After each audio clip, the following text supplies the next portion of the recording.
Alright, ladies and gentlemen, welcome back to the Tuesday Night Special, and now it's time for us to talk about what happened during the second half of Monday Night Raw from the Performance Center in Orlando, Florida. And the next match to take place on Monday Night Raw would see none other than Peyton Royce going one-on-one against Ruby Riott. And during this match, where action did go back and forth and not only saw Ruby Riott not only taking out Peyton Royce with a standing STO and even doing a nasty sliding kick to the face of one Peyton Royce during this match, the second the action went to the outside of the ring and after Ruby Riott would do a crossbody to the outside of the ring, next thing you know, she would be distracted by Billie Kay getting in her face, and then for Liv Morgan to try to get in her face, only for Billie Kay to pull off the perfect imminence front long enough for Peyton Royce to slam Ruby Riott right into Liv Morgan, causing her to get thrown back inside of the ring, and for Peyton Royce to pull off yet another deja vu to win this match via pinfall. And to be honest, deja vu would be the perfect way to describe this, because I could have sworn I saw this last week, only it was Liv Morgan in the place of Ruby Riott. Now, yeah, miscommunications between the both of them and more soap opera-like drama that's currently going on. But will it happen again next week? Find out on the next episode of As the School Bus Turns. You know, for you Nickelodeon fans out there, whoever saw that part of the show.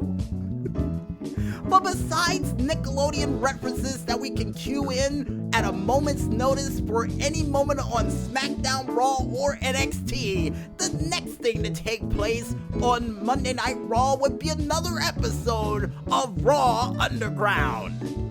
And in this week's edition of Raw's version of the Kumite, you would see none other than Eric taking on a no-name guy getting tiger-kneed in the back of his head over and over again. And wait a minute, we didn't say it properly because the last thing that guy would see would be in the form of a tiger knee that would knock him out cold, only for Dolph Ziggler to rate that performance a 4 out of 10. Only for Eric to take offense to it and then get in the ring with Dolph Ziggler, for Dolph Ziggler to not only use a thumb in the eye when he felt like he was losing to get the sleeper hold victory, but then would get knocked out of the ring by Ivar in a Monty Brown pounce for him to get caught by the people on the outside with money flying all over the place. And if it had been an actual street fight, that would have led to a riot with everybody trying to pick up that money.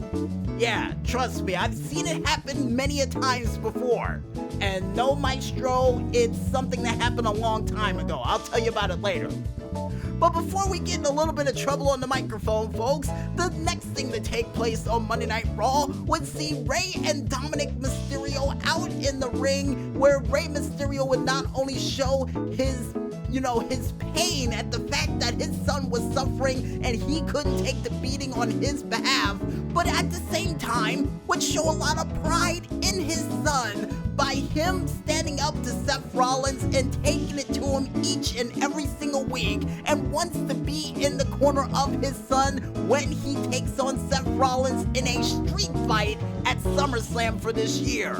And after a little family touching moment between the two with a nice hug in the center of the ring, next thing you know, Seth Rollins would be right on the monitor to ruin it, and then for Seth Rollins to get called out by Rey Mysterio and Dominik, for Rey Mysterio and Dominik to get forced to the outside of the ring by Seth Rollins and Murphy, unable to fight them in their current conditions, only for Dominik to prove that he wasn't as hurt as what they believed, for him to take a kendo stick from the timekeeper's area, 2 of them, and beat the ever-living Daylight's flag tag out of Seth Rollins and Murphy, handing a stick over to his father so they can both ragtag and beat the brakes right off of Seth Rollins, all before the pay-per-view, and just before they were about to hang him in the ropes and then ragtag him the same way that Dominik got ragtagged last week. Next thing you you know, Murphy would hit the scene, take a couple of shots along with Seth, and then Dominik and Rey would gain control of the ring and get a little bit of revenge on behalf of the Mysterio family. Not bad. Not bad at all. But I got a feeling it's not gonna be that easy come SummerSlam. But besides that little bit of Mysterio payback, folks, the next thing you would see on Monday Night Raw would be another moment in Raw Underground's history where Riddick Moss would go on one-on-one against Arturo Ruas in a makeshift battle royale that would see them not only taking it inside of the ring with knee bars, stomps to the head, body slams, and everything else you could possibly imagine, but once it got to the outside of the ring, that's when things got ugly, because next thing you know, one of them would try to grab Riddick Moss, he would get punched in the face, Arturo Ruas would then hit someone else in the face, and it would turn into something that reminded me of Roadhouse with Patrick Swayze. Just two people beating the crap out of each other in the double deuce. Either way, folks, it would end in a no contest, and we would go back to Monday Night Raw, where we would see a 3-on-3 match, a 6-man tag, which some people call it all the time, which would see the Herp Business going one-on-one against Apollo Crews, Mustafa Ali, and Ricochet. And if you're wondering where in the world was Cedric Alexander during all this, well, he was told that he wasn't needed during this match, or what he felt after he got put in that full Nelson, and I got a feeling they should have probably went with him during this match, because next thing you know, you would see Mustafa Ali getting ran through by Lashley, and for Lashley to pin Mustafa Ali, get rid of him, then Ricochet getting hit with a disgusting spine buster into the dirt, then a pay dirt, therefore after, for him to get eliminated, only for Apollo Crews to have an uphill climb, but at the same time still be able to get rid of MVP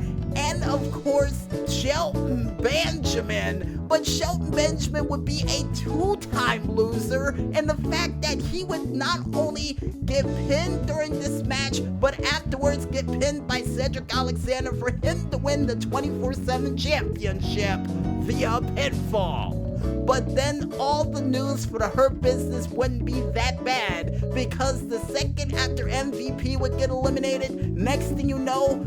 Bobby Lashley, who threw everything at Apollo Crews, who seemed to be running on all cylinders with not one, not two, but 3 insecurities to the back of the head of Lashley, leading into a near fall, would then prove worthless at the fact that after the next time you would see Apollo run off the ropes, he would run right into a Mack truck in the form of a spear for Bobby Lashley to win this match on behalf of the Herp Business via pinfall. And my God, I had a lot of hope in Apollo Crews to win this match and come back from behind, but yeah, that's what happens when you go against the Herp Business. A lot of ups and downs with their stock trades, but in the end, they always know how to bounce back. And proof of that, folks, would be in the next match, which would see Cedric Alexander going one-on-one against Akira Tozawa for the 24/7 championship, where you would see Akira Tozawa trying to use his ninjas to try to back him up during this match, only for him to get Falcon punched in the face, the ninjas that is, and for Akira Tozawa to do a beautiful cyclone kick to the face of Cedric Alexander and try to go up for his big boy senton, only for that to get countered with a kick to the face, handspring back elbow, aka the neuralizer, and then for the first time this year we would see a very beautiful lumbar cheek, and for Cedric Alexander to win this match via pinfall. But his celebration would not last long, because next thing you know, Shelton Benjamin would come from out of nowhere and hit pay dirt, and once again would have gold around his waist or over his shoulder, whichever he prefers, for Shelton Benjamin to become a 4-time 24/7 champion via pinfall. Man, so I guess he's trying to catch up to R-Truth's record, and I got a feeling by SummerSlam, R-Truth is going to be a 39-time, 24/7 champion before the end of it all. Mark my words, folks. Mark my words. And the next thing to take place on Raw Underground would see none other than Marina Shafir, one of the 4 horsewomen, going up against someone who just debuted in Raw Underground 2, only for Marina Shafir to apply a beautiful leg lock vice grip move. I don't know what to describe it or what to call it, but I can tell you it was painful enough for Shane McMahon to call for the bell and for Marina Shafir to win her debut, only for Nia Jax to come from out of nowhere and beat the living daylights out of Marina Shafir and Jessamine Duke, for Shayna Baszler to step up to the plate to try to take on Nia Jax and her unstoppable rage, only for Nia Jax to second the bell to ring to just walk out, and for Shane McMahon to say, hey, there might be no rules here, but the only rule is you gotta fight, proving that this is Fight Club, and I got a feeling still he's connected with Project Mayhem. But then again, I might be reading too much into this and watching way too many movies, and also, yeah, like I said before, might be reading way too much into this. Anyway, the next thing to take place on Monday Night Raw would be the main event of the evening, which would see Montez Ford returning back to the ring to go one-on-one against Andrade Cien Almas. And during this match, action would go back and forth, and Montez Ford would prove that he's back in full force by not only doing a tope rope flip plancha during this match, and then would try to go to the top rope for his For the Heavens, or From the Heavens Frog Splash, only to get countered by Zelina Vega and Andrade with a superplex from upstairs, and for it to be a near fall. And after that initial moment, then you would see the EST of NXT or Raw or WWE come out to the ring and show her dominance by grabbing Zelina Vega out of the air after she would try to do a crossbody to Bianca, only for her to get slammed to the dirt in the form of a World's Strongest Slam, and for that distraction to be enough for Montez Ford to do a roll-up and to win this match via pinfall with a roll-up.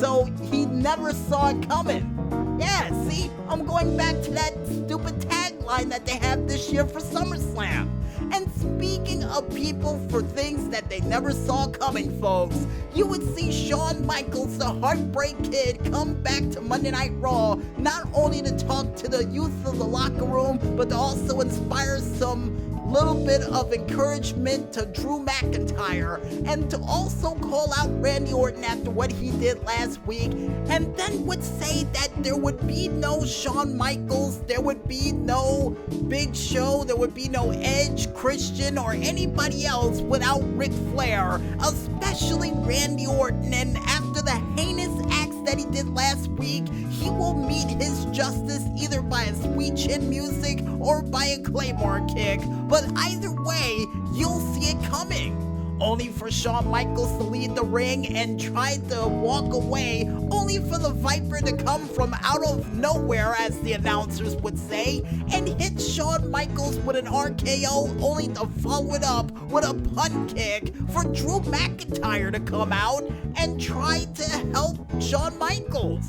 only to realize while he was helping him and security was nowhere to be found once again for the night, for him to once again try to fight off the Viper who tried to attack him from behind, for him to actually throw him over the ropes, into the announce table, and even into the stairs, thinking that he defeated him, going back to Ric Flair to try to help him out, and then only for him to get RKO'd from out of nowhere to bring Raw to a close for this week. And as a little bit of a heads up for you fans of Music Village, yes, we will be doing a review of the pay-per-view card of SummerSlam for this year for Music Village for this Friday. And at the same time, we might double down and double scoop and try to do a review for NXT TakeOver 30 as well.